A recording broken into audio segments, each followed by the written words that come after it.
Hi there, welcome back. Desiree from InQB LCCS here. This week we're going to be talking about human resources, employers' obligations. So if you are considering to recruit staff or you're planning to employ yourself, maybe you're the director of the company, want to pay yourself a salary, there are a few things you need to bear in mind. First of all, you'll need to file an employer's return to the Inland Revenue Department.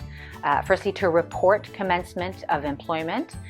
You have to do that within 3 months of commencement. Commencement is the date that you officially appoint the person according to the contract you have together. And you'll also need to file an employer's return for termination. And you need to do that within 1 month before to inform Inland Revenue Department you've terminated that employment. After that, once you've filed the first one to report the commencement of employment, however, you should receive an employer's tax return every April time normally, although it can be throughout the year depending on the case. And in that employer's return, you'll be required to declare the total earnings of each employee in the last assessment year, which in Hong Kong is from March to April every year. If you're employing staff, you will also need to take out some insurance. In Hong Kong, it's compulsory to obtain employees' compensation insurance for work injury and to take out mandatory provident fund scheme for the person. Okay, for the MPF, mandatory provident scheme, it's kind of like a retirement scheme, and the employer and the employee are required to contribute 5% of the employee's salary to the MPF scheme. This is limited, however, to $1,500. Foreigner employees, so employees who are based overseas not working in Hong Kong, may be exempt from taking out MPF. It depends if they have an overseas scheme or if they have permission to work in Hong Kong for less than 13 months. Now, you might be wondering about medical insurance. This is actually optional in Hong Kong, but of course, if you want to take it out for your employer, you can do so.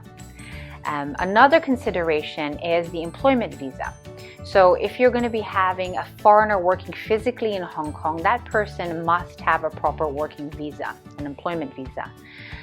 If they're already in Hong Kong, then they can get approval from the immigration department to move over to your company, although it's actually technically a whole new application for visa.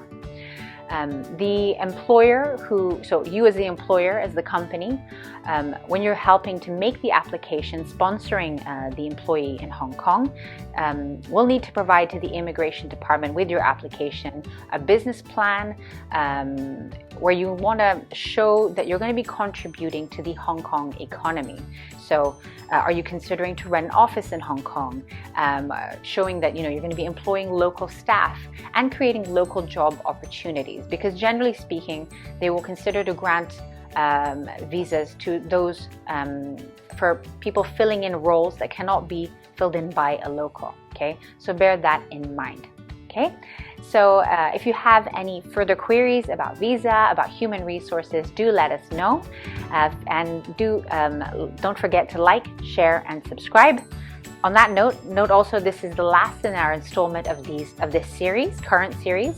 But in the coming weeks, we're going to be doing a session of Q&As. We're going to give you more information on how that's going to go. Let us know if you have any questions yourself. Okay, take care and goodbye.